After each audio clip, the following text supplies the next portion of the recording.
नमस्कार दोस्तों। एक ऐसा बयान सुन के आज नेपाल की पार्लियामेंट में भूचाल आ गया। नेपाल के खुद के प्राइम मिनिस्टर ने पार्लियामेंट में खड़े होकर कह दिया, सिर्फ इंडिया ने ही नेपाल की जमीन नहीं दाबी बल्कि नेपाल ने भी इंडिया की जमीन दाबी है।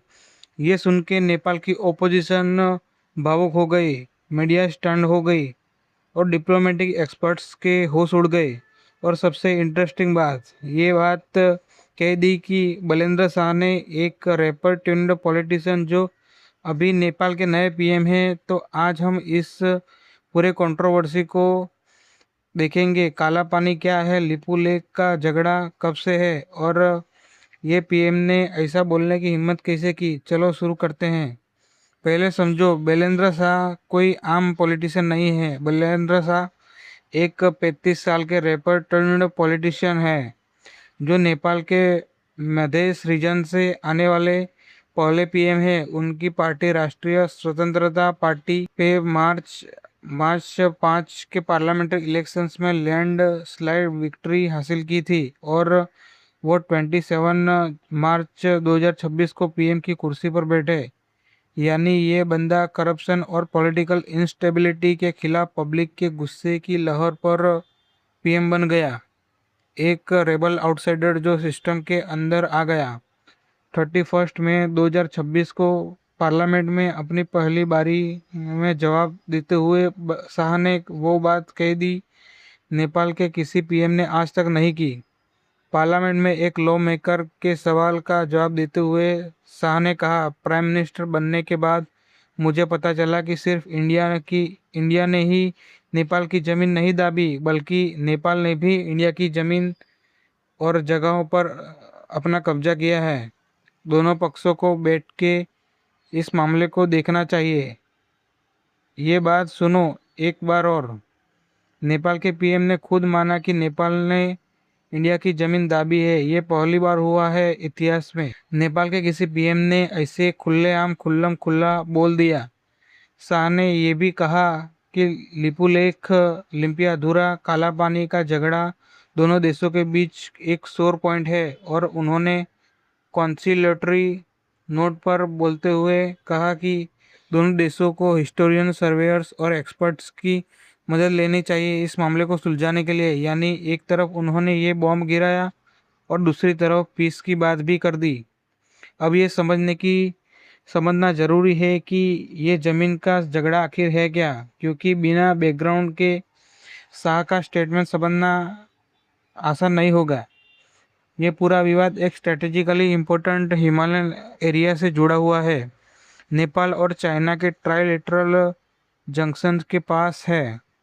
नाम है काला पानी, लिपोलेक और लिम्पियाधुरा। इंडिया का कहना है कि ये उत्तराखंड का हिस्सा है, जबकि नेपाल का दावा है कि ये उसके फार वेस्टर्न रीजन का हिस्सा है।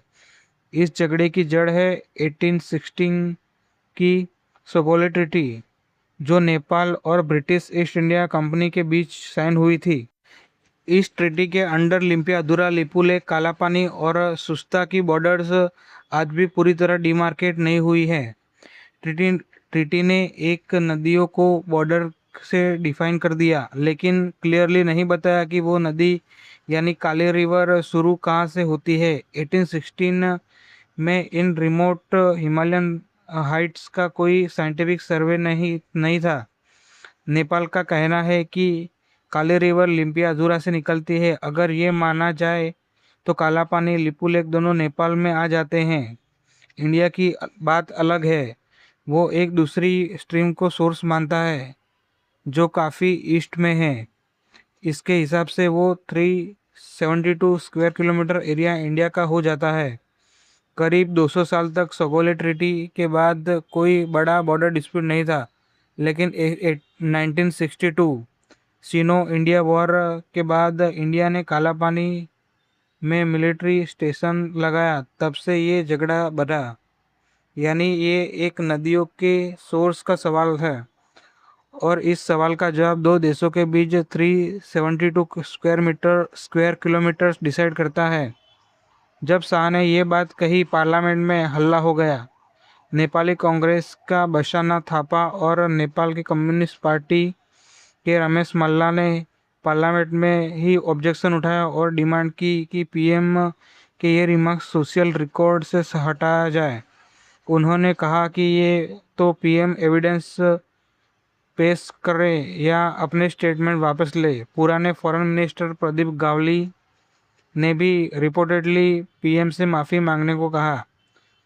Opposition parties, foreign affairs experts और बॉर्डर डिस्प्यूट एनालिस्ट ने पीएम शाह की जोर से आलोचना की, ये कहते हुए कि रिमार्क्स ने इंडिया के बॉर्डर डिस्प्यूट पर नेपाल की लॉन्ग स्टैंडिंग पोजीशन को कमज़ोर कर दिया और फ्यूचर नेगोशिएशन में नेपाल का हाथ और कमज़ोर हो गया। मतलब नेपाल के घर में ही आग लगी है और खुद पार्टी के साथ ही खड़े नहीं है। लेकिन बाद में नेपाल की गवर्नमेंट ने पूरी स्पीड से डैमेज कंट्रोल करना शुरू कर दिया। नेपाल के फॉरेन मिनिस्ट्री स्पोक्समैन लोक बहादुर ने स्टेटमेंट जारी किया जिसमें कहा कि पीएम के remarks cross border occupation technical concept से रिलेटेड थे, यानी boundary pillars, no man's land और क्रॉस बॉर्डर लैंड यूसेज से जुड़ी हुई बात। उन्होंने एक्सप्लेन किया कि टेक्निकल स्टडीज़ के मुताबिक कुछ ऐसे जगह हैं नेपाल द्वारा यूज़ की जा रही हैं ज़मीन इंडिया की और वाइसे वर्सा। फॉरेन मिनिस्ट्री ने क्लियरली कहा कि शिफ्टिंग बाउंड्रीज और मिसिंग बॉर्डर पिलर्स की वजह से दोनों देशों के नागरिक टेक्निकली बॉर्डर पर ही ज़मीन पर खेती का कब्जा कर लेते हैं। मिनिस्ट्री ने यह भी कहा कि लिम्पियाजुरा लिपुलेख कालापानी और नेपाल का ऑफिशियल पोजीशन अनचेंज्ड है और सब कुछ डिप्लोमेटिक डायलॉग से सुलझाया जाएगा। तो सरकारी एक्सप्लेनेशन थी। पीएम का मतलब था छोटे छोटे किसान लेवल के क्रॉस बॉर्डर इश्यूज, कोई बड़ी टेरिटोरियल गेम नहीं। लेकिन एक्सपर्ट्स और पब्लिक को ये एक्सप्लेनेशन पूरी तरह समझ नहीं आई। नेपाली मीडिया और डिप्लोमेटिक एक्सपर्ट सब स्टन्ड थे। एक्सपर्ट्स ने कहा कि शाह के स्टेटमेंट ने नेपाली पब्लिक को डम्फाउंड कर दिया, जिसने हमेशा माना था कि इंडिया नेपाल की ज़मीन पर कब्जा कर रहा है। मल्टीपल फॉरेन पॉलिसी एक्सपर्ट्स ने कहा कि ये एक बैठे हुए पीएम का पार्लियामेंट में ऐसा स्टेटमेंट देना सिर्फ इनअप्रोप्रिएट नहीं था बल्कि गलत भी था।